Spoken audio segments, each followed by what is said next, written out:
샬롬. 샬롬. 함께 한번 크게 고백합니다.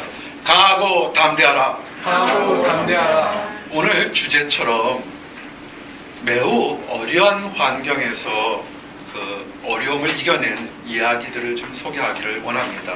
그래서 여러분들의 삶에 지금 크고 작은 문제들이 부딪혔을 때 담대하게 이겨내기를 원합니다.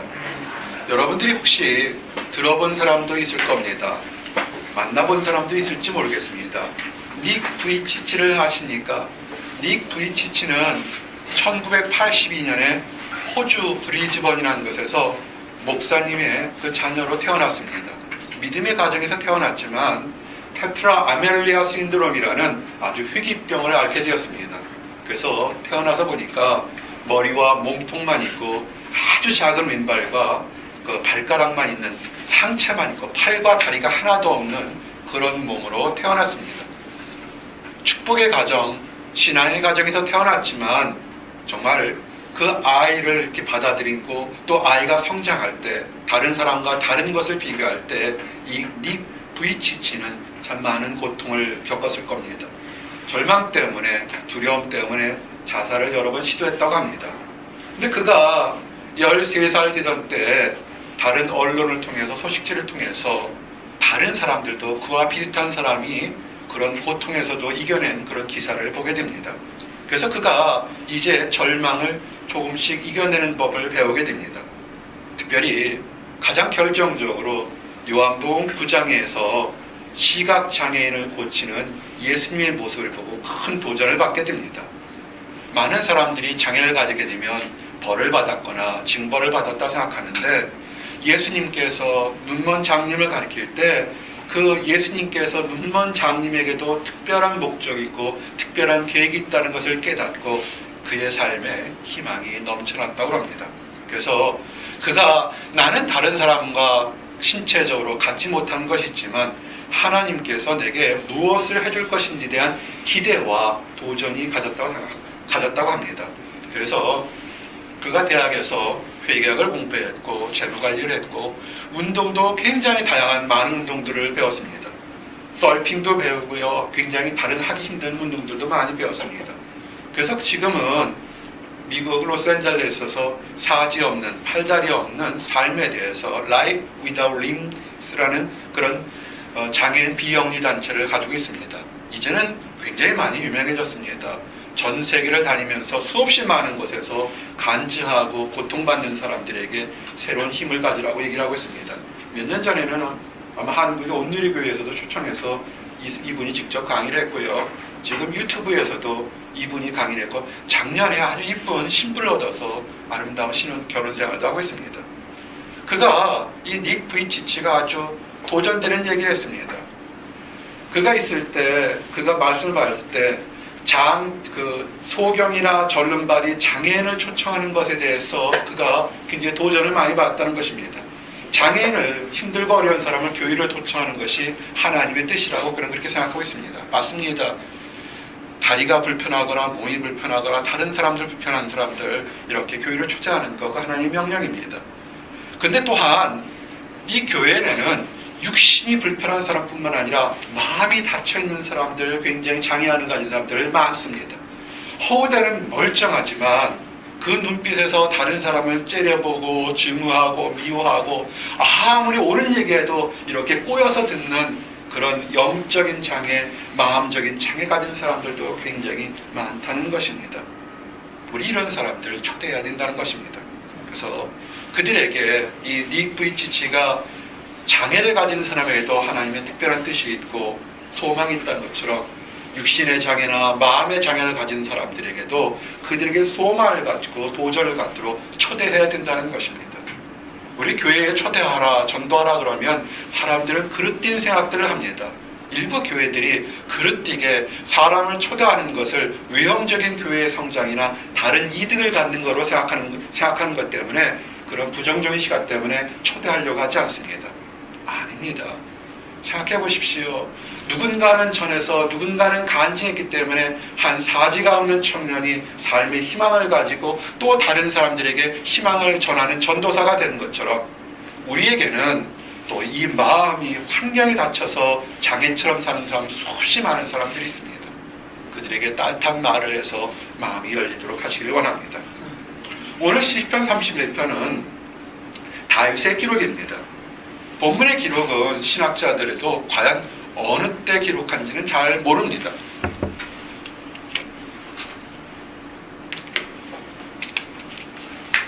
본문에 있었던 9절에 10절의 그 얘기를 들어봐서 그 얘기를 들어서 다윗이 정말 인생에 살면서 굉장히 깊고 어렵고 두려운 그런 고통을 겪었다는 걸 알 수 있습니다. 여호와여, 내가 고통 중에 있사오니 내게 은혜를 베푸소서. 내가 근심 때문에 눈과 영혼과 몸이 사하였나이다. 내 일생을 슬픔으로 보내며 나의 연수를 탄식으로 보내며 내 기력이 나의 죄악 때문에 약하여지며 나의 뼈가 쇠하도소이다. 아멘. 이 말씀을 통해서 보면 아마 이것이 다윗이 자기를 죽이려는 장인이자 왕이었던 사울왕을 쫓아서 이리저리 정말 정처 없이 쫓겨다녔던 얘기도 되고, 또한 이 다윗도 질병을 앓아서 감기처럼 금방 낫는 병이 아니라 오랫동안 질병을 앓아서 몸과 마음이 다 힘들었을 때 그런 과정을 겪으면서 있었던 얘기가 되는 것입니다. 그런데 이 다윗이 그렇게 환경적으로, 마음적으로, 육체적으로 질병을 앓을 때 어떻게 극복했는지를 오늘 증거하기를 원합니다. 우리는 다윗 그러면 다윗 왕 또는 골리앗을 이겨낸 멋진 용사 이렇게 좋은 것을 생각하지만 이 다윗이 고통을 참 많이 받았습니다. 고통받는 다윗을 좀 소개하기를 원합니다. 여러분 지금 환경 중에 마음에 고통받는 사람이 있어서 누가 내 마음 알까 이런 사람이 있을지 모르겠지만 다윗이 받는 고통도 만만치 않았습니다. 그래서 다윗이 받는 고통을 소개하면서 여러분이나 또는 여러분 주변에 고통받는 사람들에게 같이 도전 주기 원합니다. 대표적으로 참 많은 고통을 받고 위협을 받았지만 다윗이 첫 번째는 원수들의 함정에 빠졌습니다. 원수들의 함정에 빠진 다윗을 보게 됩니다. 오늘 주신 말씀 4절 보니까 그들이 나를 위하여 비밀이 친 그물에서 빼내소서. 아멘. 우리가 믿음 생활을 하면서 좀 어릴 때 신앙이 잘 깊이 모르고 인생에 대해 잘 모르게 되면 나만 착하면 늘 동화처럼 행복한 결혼, 행복한 삶을 살 거라고 생각하지만 세상은 꼭 그렇지는 않습니다. 내가 착하고 내가 올바라도 그것을 시기하고 질투하는 사람들로 인해서 나의 의지와는 상관없이 그들을 넘어치는 올무, 함정을 교무히 빠뜨린 것이 굉장히 많습니다. 얼마나 억울했을까요? 여러분 학업생활이나 연구생활, 가정생활 또는 다른 봉사생활하면서 열심히 봉사했는데 정말 이 정도면 대통령 표창은 아니더라도 정말 웬만한 장관 표창 정도는 받을 거라고 생각했는데 오히려 반대로 나는 올바르게 생각했다는데도 오히려 옥에 갇히거나 매맞거나 조롱당한 그런 경험들을 가지고 싶습니까? 정말 힘들 겁니다. 작은 목자도 이런 경우 참 많이 겪었습니다. 정말 너무 억울해서 정말 잠을 이루지 못할 때가 참 많았습니다. 다윗이 얼마나 억울했을까요? 다윗의 인생을 보게 되면 그가 명백히 실수한 한두 번의 실수는 있지만 올바르게 살려고 노력을 많이 했는데 그들을 이 다윗을 얼개매려고 교묘하게 그런 함정을 파놨던 것이 있습니다. 세상 사람들이 나와 여러분들이 똑똑하다고 생각할지 모르겠지만 악한 자들도 만만치 않게 똑똑한 것을 아시기 바랍니다. 얼마나 답답했으면 이것은 이 다윗의 심정은 사도 바울의 심정과 똑같습니다. 고린도후서 4장 8절의 말씀 보니까 우리가 사방으로 우겨쌈을 당하여도 쌓이지 아니하며 답답한 일을 당하여도 낙심하지 아니하며. 아멘. 사도 바울의 일생에서 시민권, 로마 시민권을 가졌어요. 그 당시에 모든 사람들이 가지고 싶어하는 선망의 대상인 로마 시민권도 가져왔고 가마리알 문화에서 공부했고 정말 건강하고 지식이 많았던 사람이었는데 그가 예수 그리스도를 발견하고 그 사랑 때문에 그 놀라운 즐거움 때문에 복음 전한 올바른 일을 했는데 우겨싸움 당하고 답답한 일을 당했다는 것을 이 말씀을 통해서 알 수 있다는 것입니다. 오늘 여러분들에게 나도 여러분들에게 도전드리는 게 뭐냐면 힘들고 어려운 일, 올바른 일을 할 때 이렇게 억울하게 함정당했을 때 다윗이 이겨낸 것처럼, 사도 바울이 이겨낸 것처럼 어떻게 이겨냈는지 그 위로를 오늘 얻고 돌아가기를 원합니다. 다윗이 이렇게 환경적으로만 힘든 것이 아니라 병이 들었다는 것입니다. 병든 다윗입니다. 오늘 9절 10절인 것처럼 내 일생을 슬픔으로 보내며 나의 연수를 탄식으로 보내며 내 기력이 나의 죄악 때문에 약해지며 나의 뼈가 쇠하도소이다. 아멘.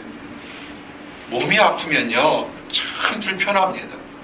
감기, 몸살 별거 아닌 것 같지만 그것 때문에 얼마나 힘들지 모르겠습니다.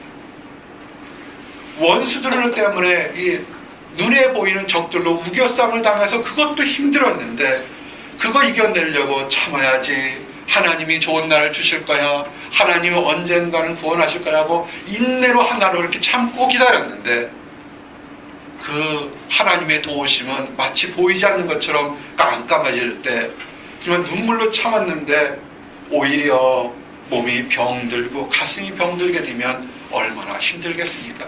다윗이 그랬다는 것입니다. 너무 힘들면요, 이것이 환경이 어려우면 이 가슴이 썩게 됩니다. 가슴이 썩게 되면 고통과 번민 때문에 멀쩡한 육체가 삐그덕삐그덕거리는 고통을 맛보게 됩니다. 이 고통이 참 비참하고 슬픈 것입니다. 환경도 어려운데 육신이 병들고 육신이 병든 것도 힘든데 영혼까지 지쳐서 정말 하나님이 계시는가? 왜 다른 사람들은 부르짖으면 응답해 주시는데 나의 하나님은 왜 나를 잊어버린 것처럼 나를 대답 안 해주는가? 이렇게 영혼까지 지치고 힘들면 정말 힘들어할 것입니다. 이럴 때 믿음이 강한 사람이라는 그런 교만함 함부로 갖지 마시기 바랍니다. 믿음이 강하든 약하든 이게 인내가 길어지고 고통이 길어지고 육신의 병이 길어지면 방황하게 됩니다. 하나님 마음에 합한 사람, 하나님을 즐겁게 했던 다윗도 길어지니까 방황한 것을 보게 됩니다. 삶의 목적이 흔들리게 된 길을 보게 됩니다. 10절, 나의 연수를 탄식으로 보내며 나의 삶을 탄식으로 보낸다는 것입니다. 나의 삶 자체 하루하루가 소망이 없기 때문에 탄식으로 보낸다는 것입니다. 여기서 보낸다는 것은 뭔 뜻이 칼라 또는 카샬 이런 원뜻으로 되어 있습니다. 이것은 뭐냐면 보내다는 것이 허송세월하다 또는 비틀거리다. 발음이 다 비슷비슷한데요. 어느 단어 들어서 단어 뜻이라도 허송세월하거나 삶이 비틀비틀거린다는 것을 보게 됩니다. 슬픔이 없어야 됩니다. 작은 목자가 늘 대필기도 할 때 또는 가정을 가진 사람들 또는 결혼하고자 하는 그런 사람들에게 그 한 상에 둘러머시고 웃음소리가 단밖에 넘치기를 원하는 기도를 참 축복 기도를 많이 합니다. 나의 소망입니다. 왜 그러냐면 한 상에 먹고 마실 때 째려보고 미워하고 질투하고 거기에 웃음이 사라지면 그 슬픔 때문에 아무리 큰 비전도 때로는 흔들리고 비틀거릴 수밖에 없기 때문에 그렇습니다. 함께 웃으셔야 됩니다. 이것만 해도 참 힘들죠. 그런데요, 또 힘든 건 뭐냐면 다윗이 심하게 인격적으로 사람들에게 모욕을 당했다는 것입니다.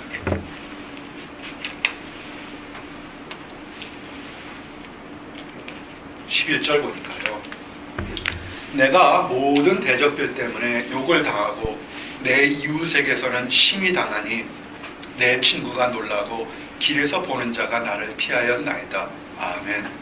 여기서 욕을 당하다라는 뜻이 치욕을 당하다, 불명예를 당하다 이런 뜻입니다.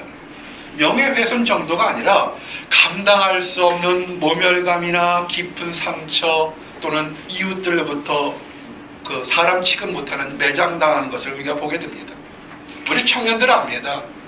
좀 이렇게 열심히 일하다가 그 지도교수나 또는 존경하는 선생님이 참 잘했어, 이 연구 참 좋네, 연주가 많이 늘었네 그러면 거의 거짓말 조금 보태면 일주일, 2주일 더 밥 안 먹어도 붕붕 뜨고 찰스각이 왜 이렇게 이쁜지 몰라요.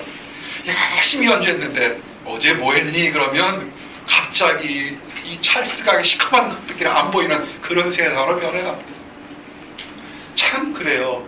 이 말 한마디, 눈빛 하나가 사람을 완전히 땅속으로 묻어버리는 그런 위협적인 존재가 된다는 것입니다. 다윗이요, 그가 자기가 잘못했든 아니면 또는 올바르게 했는데도 그렇지 않은데도 애매하게 모함당해서 무시를 당했던 사람들이, 다른 사람이 자기를 볼 때 아주 째려보고 멸시하는 것을 명백히 당했다는 것입니다. 얼마나 힘들었을까요? 이거는 믿음하고는 상관없다고 그랬습니다. 애매히 고통당하는 것, 믿음의 주여 온전케 하시는 우리 주님 예수님도 어떤 일을 당했습니까? 이미 시편에도 예언됐지만 메시아가 이 땅에 와서 많은 사람들에게 선을 베풀고 올바르게 살려라고 비전을 줄 때 그것을 아멘으로 받아들이는 것도 있겠지만 대다수 사람들이 조롱하고 멸시할 거라고 얘기했습니다. 우리 주님이 십자가에 딱 달렸을 때 그들을 위해서, 주님을 위해서 애통하고 울부짖는 것보다는 조롱했던 것을 기억하시기 바랍니다. 시편 22편 6절에 나는 벌레요 사람이 아니라 사람의 비방거리요 백성의 조롱거리니이다. 아멘. 우리가 나이가 어리든 적든 생활하면서 대인관계나 환경에서 깨져서 사람들의 조롱받고 비난받는 것이 얼마나 힘든 것인지를 겪어본 사람들은 압니다. 숨게 되고 도망치고 문도 닫고 마음 문도 닫고 사람도 다 안 보고 싶어하는 그런 것이 얼마나 힘든 것인지를 알게 됩니다. 여러분 힘드셨습니까?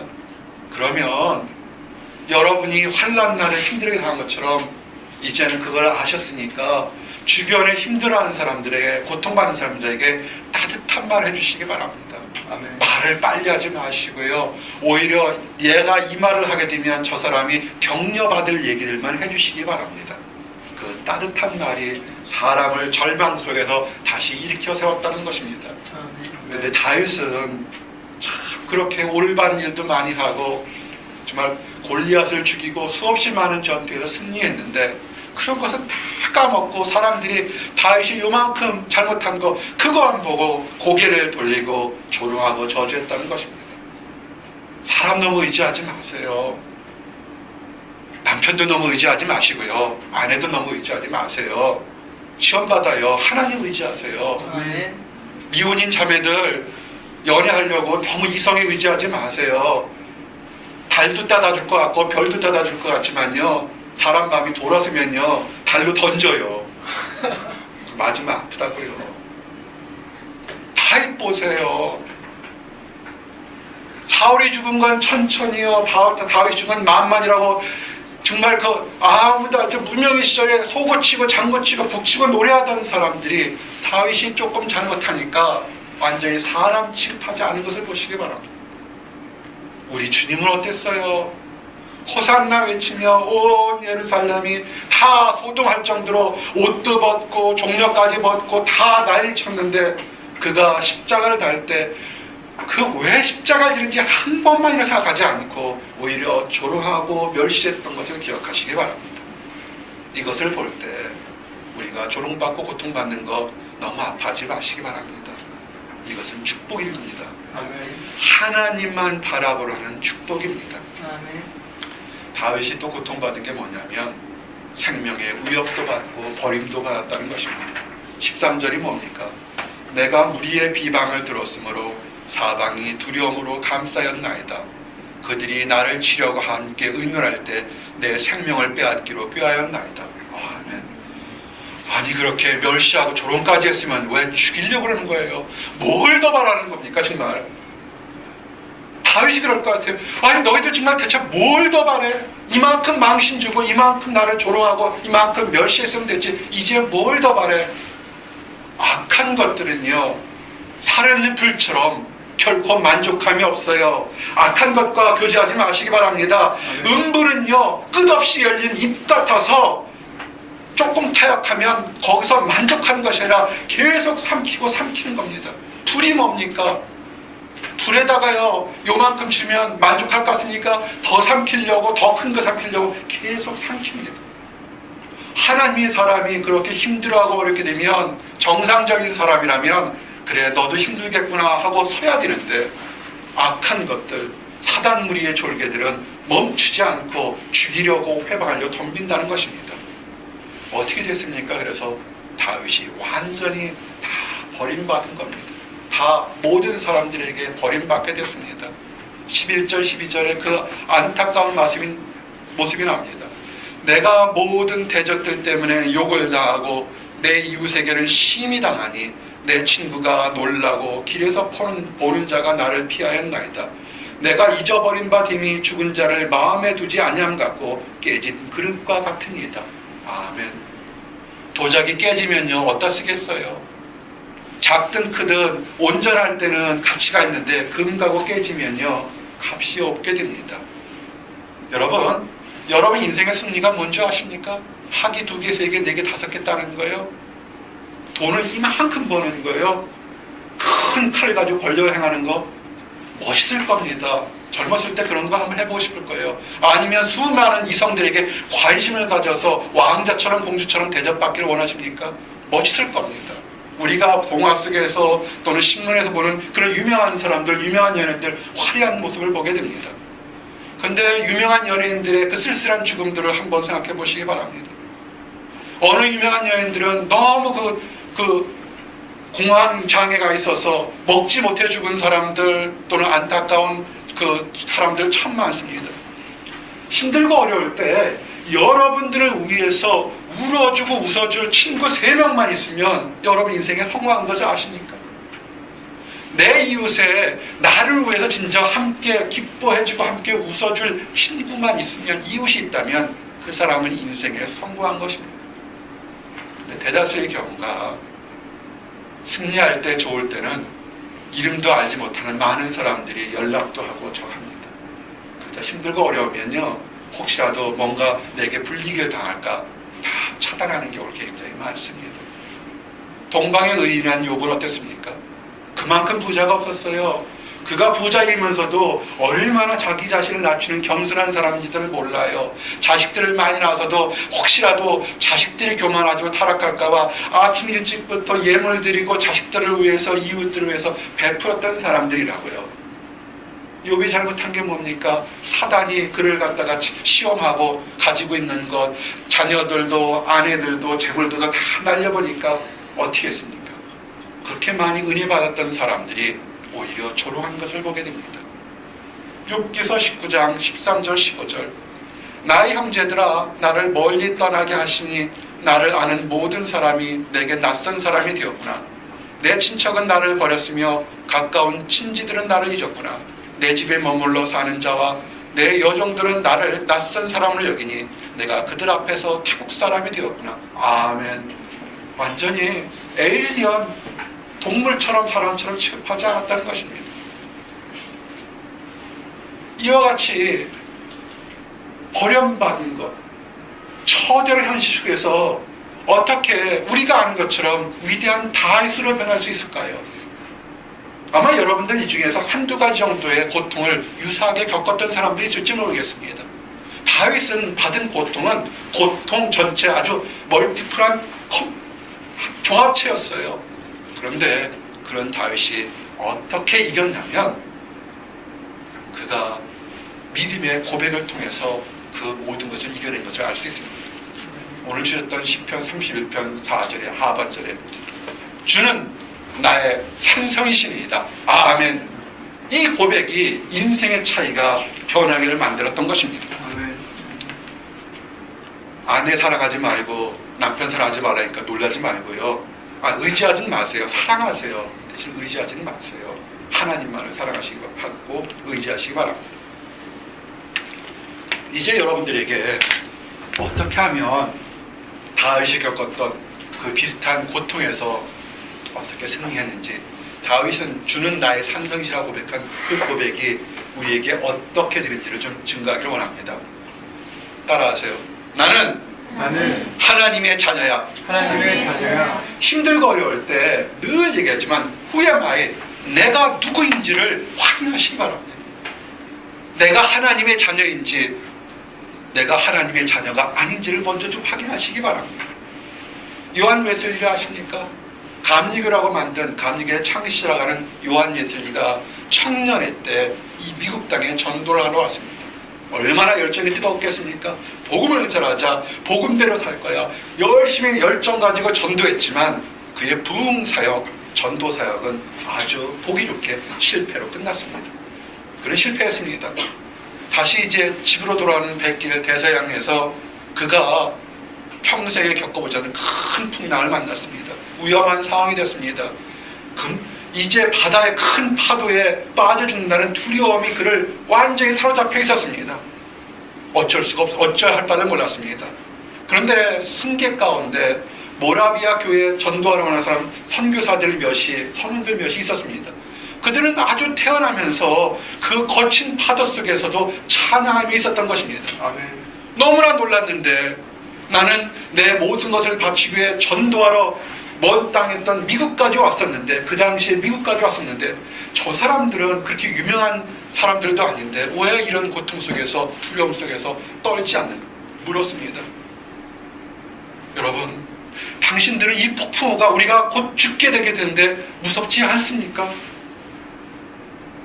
그 모라비아 교인이 이렇게 대합니다.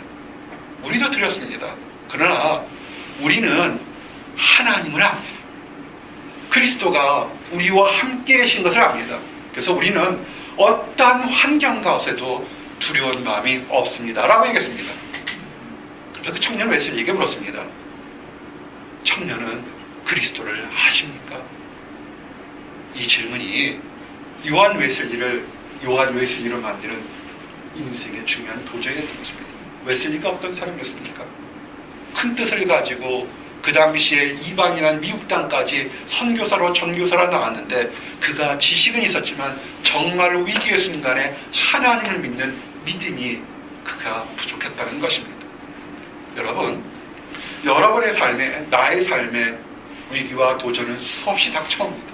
그럴 때 정말 예수 그리스도가 계시기 때문에 그것이 응답이든 응답되지 않든 나는 평안할 것이라고 믿는 그 믿음이 우리에게 필요한 것입니다.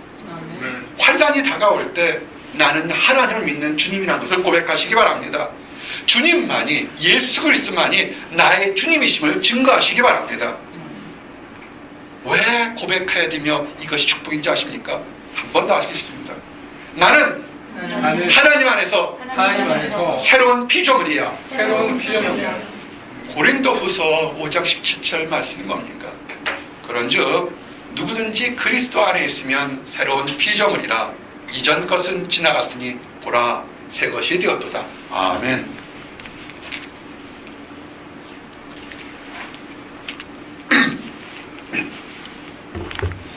새로운 피조물의 뜻이 뭡니까? 세상 사람들은 실패하고 넘어지고 과거가 있으면 아무리 잘해주더라도 관계가 되면 그 과거를 집요하게 물어서 사람을 넘어뜨리고 합니다. 하나님 안에서 그렇지 않습니다. 하나님 안에서 과거는 없습니다. 오직 있는 과거는 은혜 받은 과거, 도전받은 과거, 축복받은 과거만 있는 것입니다. 과거에 실패한 거, 과거에 버림받은 거, 과거에 잘못한 거에 집착하지 마시고 새로운 피조물로 소망을 가지고 나가시기 바랍니다. 아멘. 이것이 축복입니다. 아멘. 오늘 1절, 2절 우리에게 주신 것이 있습니다. 여호와여 내가 주께 피하오니 나를 영원히 부끄럽게 하지 마시고 주의 공의로 나를 건지소서.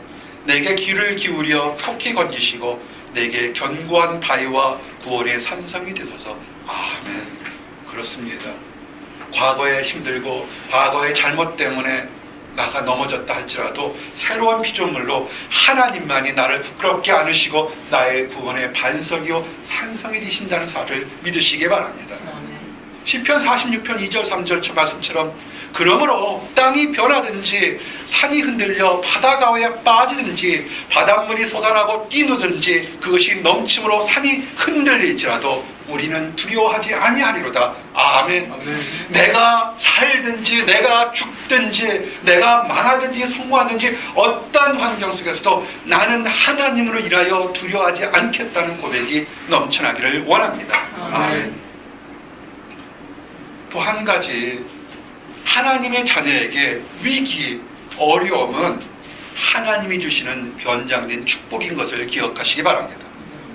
이런 위기를 통해서, 이런 어려움을 통해서 내가 더 하나님을 붙잡게 되는 겸손함을 배우는 그런 계기가 된 것입니다.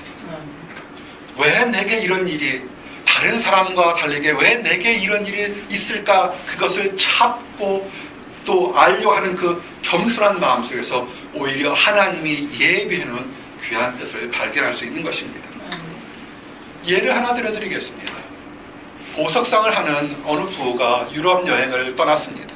가서 보석이라는 것이 아주 제대로만 살면 다른 사람을 팔 때 굉장히 많은 이득을 낳기 때문에 진귀한 보석, 아주 질이 굉장히 좋은 보석을 찾으려고 돌아다녔습니다.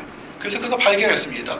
아주 귀한 보석을 거액을 돈을 주고 보석을 샀습니다. 그러면서도 기뻤습니다. 야, 이 보석이 인자만 만나면 내 나라에 돌아가게 되면 내가 거액을 줬지만 몇 배나 더 팔 것을 알았기 때문에 그는 굉장히 기뻤습니다. 너무나 즐거운 마음으로 보석을 이제 이리 보고 저리 보고 보는데 그가 미처 발견하지 못한 것 깨달았습니다. 보석에 결정적으로 작은 흠집이 있다는 것을 발견하게 된 것입니다. 흠이 있는 것을, 너무나 귀한 보석이기 때문에 귀한 보석 안에 흠이 있는 것을 발견하지 못했습니다. 당황스러웠습니다. 자기보다 더 뛰어난 다른 감정가들을 불러서 보석의 가치를 물어보니까 자기가 산 가치보다 터무니없이 싼 값으로 그걸 부르는 것입니다. 이유는 거기에 결정적으로 작용한 금이가 있는 것을 발견하게 된 것입니다.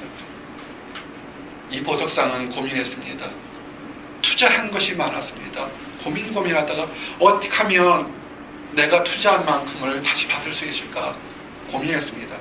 오랜 동안 고민하고 노력한 가운데 그가 한 가지 결정을 내렸습니다. 그 보석의 치명적인 작은 흠에 장미꽃을 조각하도록 그가 결정한 것입니다. 아주 열심히 섬세하게 그 금간 것을 메꾸는 보이지 않는 장미꽃을 그게 만들어 놨습니다. 보석이 완전히 탈바꿈했습니다. 새로운 모습으로 변했습니다. 그 후에 보석의 가치가 몇 배나 가치가 뛰어 올라 버렸습니다. 보석상의 주인이 다시 행복해졌다는 얘기가 있습니다. 여러분, 인생에서 위기와 어려움은 이와 같은 것이 있을 수 있습니다. 하나님을 믿는 사람들이 뭡니까? 순결한 사람, 거룩한 삶을 사는 사람들입니다. 흠이 없는 삶을 사는 것입니다. 근데 살다가 보면 남과 다르게 치명적인 약점이 한 개, 두 개 있을 수 있습니다. 그것 때문에 낙심하거나 좌절하지 마시기 바랍니다. 그 약점이, 그 치명적인 부족함이 그것을 다시 하나님 안에서 바꾸게 되면 오히려 아름다운 보석으로 변화될 수 있다는 것을 보시기 바랍니다. 다윗이 잘한 것도 많습니다. 그러나 우리가 아는 것처럼 다윗이 치명적으로 잘못한 흠도 몇 개가 있습니다. 근데 어떻게 했습니까? 그 치명적인 약점, 잘못할 때 그것을 오히려 하나님 앞에 그대로 있는 것을 다 드리면서 하나님 변화시켜 주시옵소서라고 고백하고 간구했던 것을 기억하시기 바랍니다. 그것이 믿음입니다. 14절 말씀이 뭡니까? 여호와여, 그러하여도 나는 주께 의지하고 말하기를 주는 내 하나님이시라 하였나이다. 아멘. 하나님 안에서 내가 흠있고 넘어져서 인정받지 못하고 버림받는다 할지라도, 그리할지라도 나는 내 인생을 주께 의지하고 주는 내 하나님이라 하겠나이다는 그 고백이 다윗을 변했던 것입니다. 어린아이 같은 신앙 갖지 맙시다. 내가 예수만 믿으면 뭐든지 잘 되고 응답받고 축복받을 거란 어린아이 같은 신앙 갖지 말기 바랍니다. 성숙하십시오. 예수 믿고 올바르게 살려고 해도 넘어지고 응답받지 못하고 조롱받지 못하고 일평생 동안 인정받지 못하는 것도 크리스찬의 삶입니다.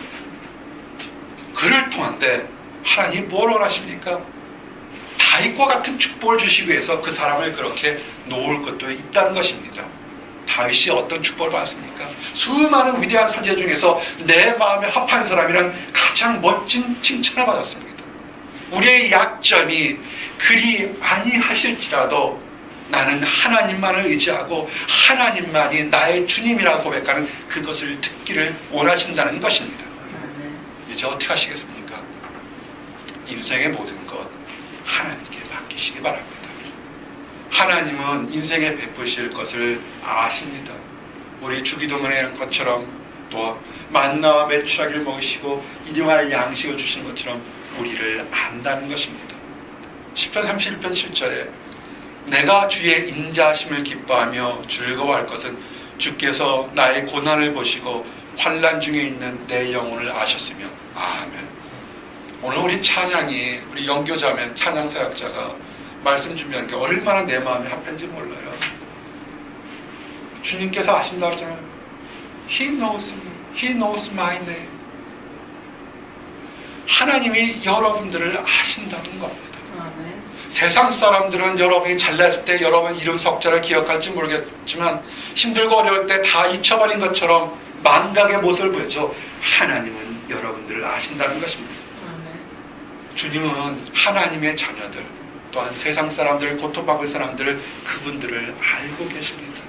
성도들이 고통받는 거, 아직 하나님을 알지 못해서도 방황하고 당하면서 뭔가 절대자를 찾으려는 그 원시적인 믿음까지도, 그들의 억울함까지도 알고 계신다는 것입니다. 아멘. 15절의 고백처럼 되기를 원합니다.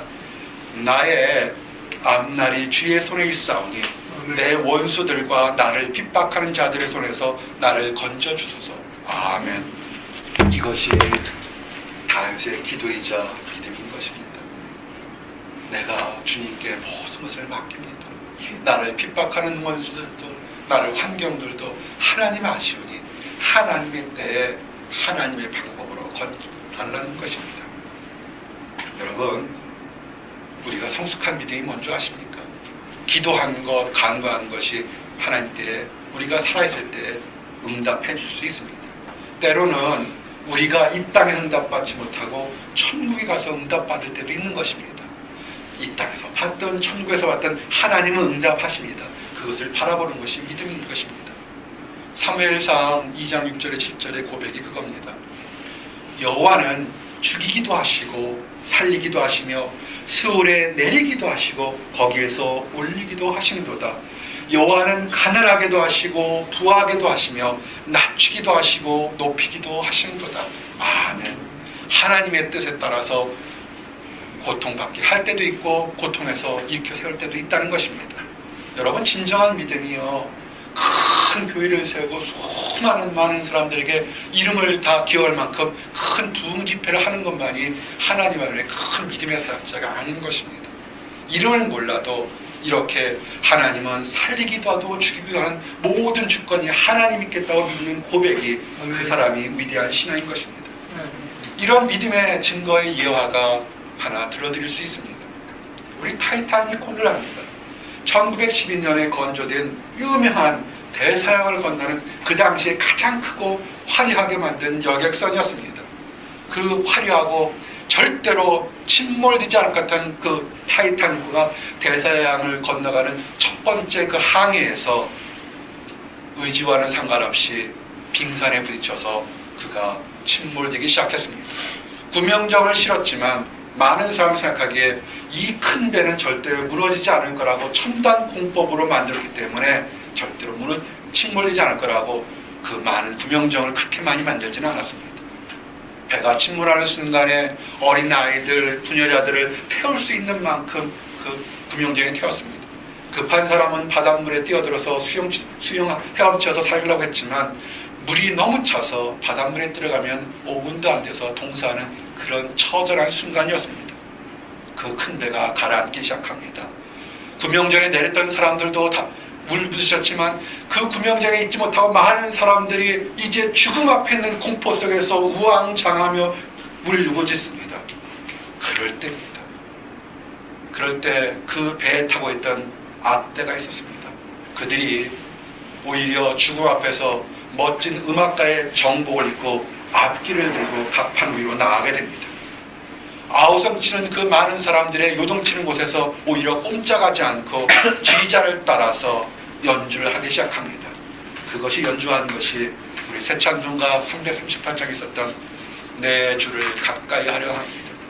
내 주를 가까이 하라면 십자가 침 같은 고생이나 내 일생 소원은 늘 찬송하면서 주께 더 나아가기를 원합니다. 이 찬송을 부를 때 마지막 장을 불렀습니다. 마지막 장에 야곱이 잠깨어 일어난 후 돌단을 쌓은 것을 본받아서 숨질 때 되도록 늘 찬송하면서 주께 더 나아가기를 원합니다 라는 그 연주가 시작될 때 그 많은 사람들이 이제 죽음 앞에서 방황하고 당할 때 그 찬양을 들으면 이제는 승객들이 죽기 마지막 전에 찬하면서 그들이 죽음을 맞이했다는 그런 일화가 있습니다. 그것이 진정한 믿음의 표현인 것입니다. 다 이룬 것만이 승리요 기도의 응답이 아닙니다. 때로는 올바른 믿음에서도 죽을 수가 있는 것입니다. 근데 그들이 하나님 앞에서 가장 멋진 모습의 신앙의 모습을 보였다는 것입니다. 성도가 하나님을 신뢰하는 이유가 기도 응답 받는 것만으로 의지한다고 생각하지 마시기 바랍니다. 하나님은 또한 우리가 악한 자의 꾀임인에 쏘였을 때 거기서도 보호한다는 사실을 기억하시기 바랍니다. 20절의 말씀이 뭡니까? 주께서 그들을 주의 은밀한 곳에 숨기사 사람의 꾀에서 벗어나게 하시고 비밀이 장막에 감추사 말다툼에서 면하게 하시리이다. 아멘. 우리가 신앙이 올바르게 있고 믿음이 올바르게 되면 사람과의 사람 사이에 말다툼도 이렇게 좀 멀어지고 피하게 됩니다. 믿음이 없게 되고 자기 생각만 되면 전혀 의도하지 않은 말 때문에 서로 치열하게 싸우고 다투게 된다는 것을 아셔야 합니다. 맡기십시오. 악인의 음모에서 벗어나게 되는 것을 아끼게 되고 믿으시기 바랍니다. 특별히 오늘 주신 말씀 중에서 5절에 내가 나의 영을 주의 손에 부탁하나이다, 이 고백은 정말 믿는 사람들의 가장 멋진 고백이 되기를 원합니다. 다윗이 정말 이리 봐도 저리 봐도 구원의 손길이 안 보였을 때에도 그가 고백이 뭐냐면 내가 나의 영을 주의 손에 부탁하나이다는 가장 멋들어진 고백이요 간증을 했습니다. 근데 이 다윗의 이 간증을 믿음의 역사를 수천 년의 역사를 돌아보니까 올바른 믿음의 사람들이 마지막 순간에 다른 거 증거하지 않고 이 말씀을 증거했다는 것입니다.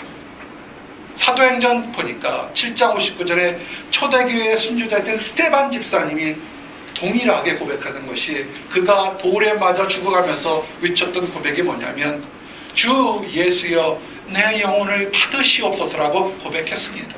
억울하게 죽게 됐을 때 원통했을 때 다른 사람을 원망하며 원수를 갚아달라고 그런 것이 아니라 그가 그 모든 것 다 내려놓고 주님 내 영혼을 받아주시옵소서라고 고백했습니다. 이것은 수많은 믿음의 사람들이 이와 같은 고백을 했다는 것입니다. 프랑스를 침략했던 동방제국의 침략을 중세시대 때 살라몬 황제도 죽을 때 그랬습니다. 헝가리의 종교개혁자 얀 후스도 역시 그가 죽음을 당했을 때 화형으로 순교를 당했을 때도 이 말을 했습니다. 영국의 유명한 종교개혁자 잔 녹스도 그가 이 말을 할 때 이단에 물려서 화형에 처했을 때도 내 영혼을 주님께 맡깁니다 고백했다는 것을 믿으시기 바랍니다. 여러분, 우리가 이 땅에서 하나님의 보호하심으로 환경을 이겨내는 큰 기도응답 받을 수도 있습니다. 때로는 설사 그렇게 하지 않고 우리가 죽는다 할지라도 우리 입에서 주님만이 나의 산성이시여 주께 나의 영혼을 맡깁니다라는 고백이 다 넘쳐나기를 원합니다. 그래서 지금부터 그 이후에 하나님으로부터 인정받고 칭찬받는 모든 사람들이 되기를 원합니다. 그리고 또한 마지막으로 우리가 위기의 순간에 우리의 이웃이 우리의 가족이 따뜻한 말 한마디 따뜻한 격려가 큰 힘이 된 것처럼 우리 주변에 하나님을 알지 못하거나 안다고 하면서도 그릇된 생각 때문에 지금 힘들어하는 사람들이 있습니다. 그들에게 사랑을 나눠서 그들도 하나님을 믿고 하나님이 나의 산성이시라고 고백하는 그런 멋진 날이 오도록 여러분들이 노력하기를 원합니다.